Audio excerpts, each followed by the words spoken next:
Okay. Thank you, Jonathan. Good evening. Good evening, Ambassador Daniel Shapiro, Head of Opposition Tzipi Livni, welcome. Provost Rafi Melnik, Vice President Jonathan Davis, Dr. Boaz Ganor, Mr. Shabtai Shavit, distinguished guests. The title of my talk is Shifting Alliances in the Middle East, the Growing Threat from Iran. Okay, the focus is we can study international relations at the leader, state, region, systemic levels of analysis. I will present a brief overview of focusing on regional systemic analysis of the region, and we will compare the situation before and after the Arab Spring. Essentially, there are two major unofficial or informal alliances in the Middle East. One is the pragmatic, moderate US-led alliance, which traditionally included Israel, Turkey, Egypt, Jordan, Saudi Arabia, the moderate Gulf states, and more recently the Palestinian Authority and Iraq. Even if these countries did not feel that they talk to each other and they are members of the same alliance, at least from the point of view of the U.S., this is kind of a U.S.-led pragmatic moderate alliance. On the other hand, there is also the emergence of competing alliance or axis, which is being led by Iran, consisting of Iran, Hamas, Hezbollah, Syria, parts of Iraq, and others. We tend to underestimate President Ahmadinejad of Iran, but he has built, maintained, developed a very impressive alliance in the Middle East. He is the initiator, catalyst, and promoter of this alliance. And we should focus not only on Iran's bilateral relations with its allies, not just with the Hamas or Iran and Hezbollah or Iran and Syria, but we need to look at the whole picture and essentially to connect the dots. Okay, and when we do that, we see that Iran has built a solid alliance in the region, which has the potential to change the balance of power in the Middle East and threaten U.S. hegemony in the region. Let's divide states and non-state actors in the Middle East into two camps, those who are led by the U.S. and the radical axis or alliance which is being led by Iran. And I will demonstrate what happened before and after and how this is related to terrorism. So we have the Middle East in 2011, and we have some major developments here. And recently, with the events, we see some uncertainties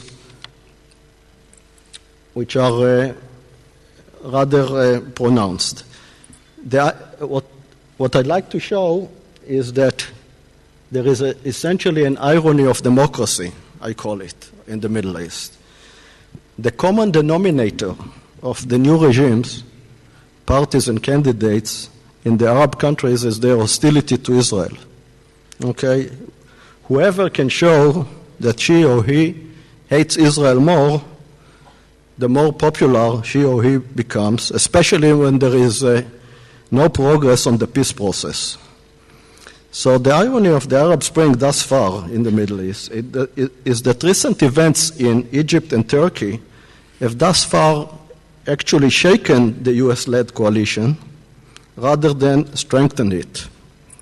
However, this might be a temporary result, but if not, it may really significantly and negatively affect the US position in the region as its coalition may crumble, and that's even before Iran becomes nuclear.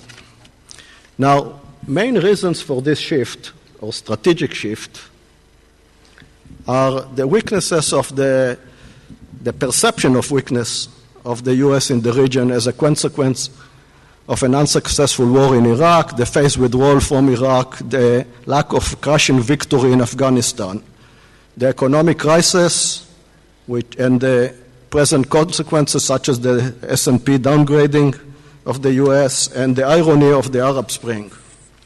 So is the U.S. Middle East policy crumbling? I will not go that far. Okay, there is definitely a shift, and there are some uncertainties. But as far as the coalition, members of the coalitions themselves, Turkey and Israel, Egypt and Israel, even Israel and the Palestinian Authority, as long as the relationships have been solid, the whole coalition has been solid. However, recently that's not the case. So, in my opinion, the best defense is a diplomatic offense, and the U.S. administration should make every effort, maybe even by sending Secretary of State Clinton or another high-ranking administration official now to both Turkey and Egypt to try to hold this trend. In my opinion, this needs to be done. So how is this related to terrorism?